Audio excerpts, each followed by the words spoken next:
Hello guys. So today we're going to go over percent proportions. But before we go any further, we are going to review what proportions are.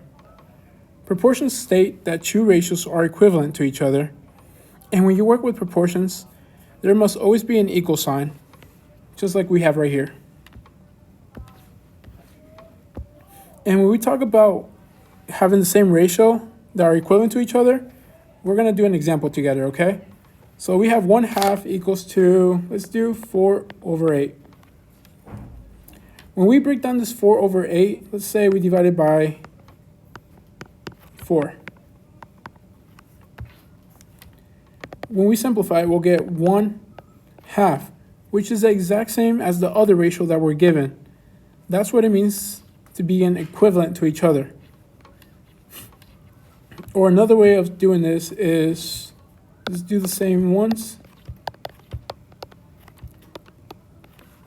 When you cross multiply, 1 times 8 equals 8, 2 times 4 equals 8. So that means they're both equivalent to each other.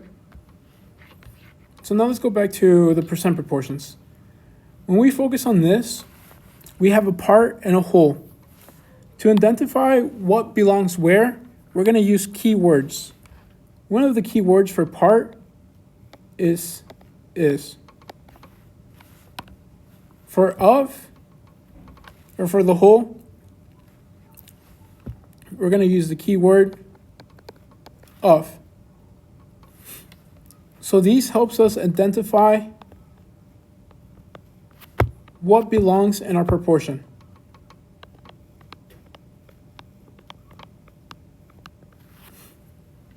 Something that we should also know is that 100 right here that we have never moves, it never goes away, it always stays the same.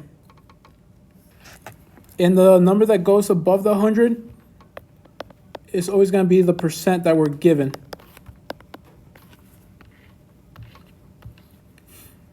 Okay, so I'm going to let you guys pause the video to take these notes.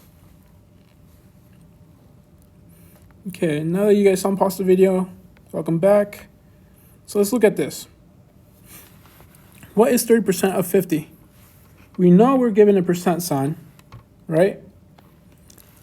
And we're given of 50. The keyword that we have here is of, which means this is going to be our whole.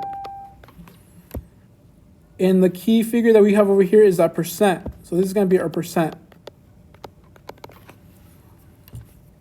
So let's write down our formula. Is over whole equals percent over 100. And like we said, we identified that of 50 is going to be the whole. So let's replace it. And since we don't know is, we're just going to change it with a variable. Equals. And like we highlighted right here, we're given the percent, which is going to be 30 over 100. That never changes. And it always stays the same. So, after we found our proportion, the next step would be to cross multiply, or cross product. X times 100 equals 100x. And 50 times 30 equals 1500. Right here, we're doing one-step equation. So the next step would be to divide that 100 on both sides. The 100 would cancel out.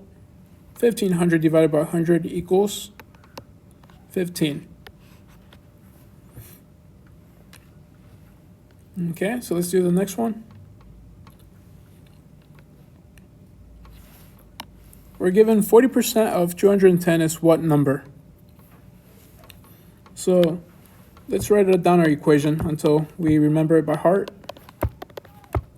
So is over of equals to percent over 100. Looking at the question, 40% of 210 is what number? We know we're given a percent and a keyword. So let's substitute everything in that we were given. So the 40% would go where the percent sign goes. Oops, sorry about that. And of 210, that keyword of tells us it's going to be the whole. And since we don't know the part, we're just going to put a variable. And it's going to be the same process we did in the previous one. Just cross product. X times 100 goes to 100x. 210 times 40 equals 8,400. And since we know that x, since we're trying to find the x, we're going to try to get rid of the 100 by dividing it on both sides. And 8,400 divided by 100 is going to be 84.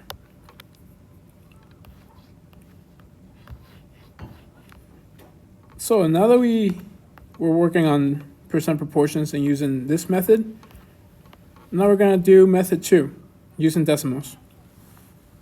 So how do I convert percents to decimals? The first thing we should do is bounce the decimal 2 places to the left. An example is, let's say we're given 20%. First thing we should do is just get rid of that percent sign and just put the 20. Now the next step is to bounce the decimal 2 places to the left. So 1, 2. Sorry guys, that was supposed to be an arrow. So our final results, after we convert that 20% into a decimal, it's going to be 0.20. Okay? And that conversion is going to help us with our formula that we're given. Percent times the whole equals our part. But again, just a reminder, this equation is only used when you convert your percent into a decimal. So let's do the first one here. It's going to be percent times your whole equals your part. Okay? So we know that we're giving a percentage. And we are also given a keyword. Okay? So the percent that we're given is 30. And our whole is going to be 50 because of the word of as a keyword. But before we go any further, we got to make sure we convert that percent into a decimal form, which is 2 places to the left. So at the end, we're going to have 0.30 times 50. When we multiply all that together, we're going to get 15. So this method gave us the same results as the other method.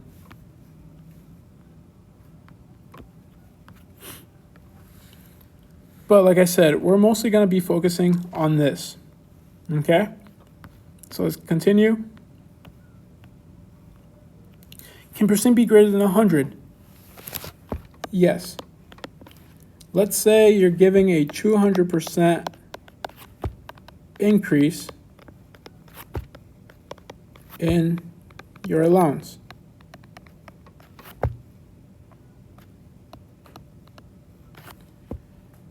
That means you're going to get 3 times the amount. So yes, we can use numbers above 100%. So let's do the first example that we're given here. Find 110% of 90. We know that we're giving a percent,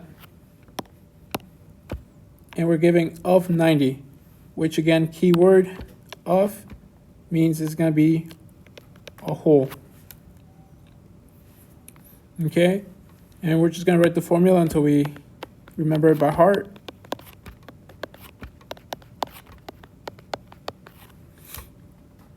So we know we were giving a percent. So let's replace that percent sign.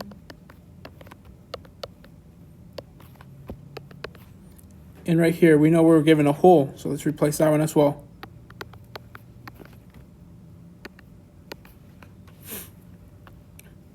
And then just cross product.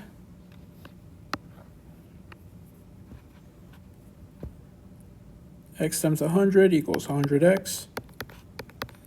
90 times 110 is going to be 9,900. We're trying to get rid of that 100 on the x. So we're going to divide it on both sides.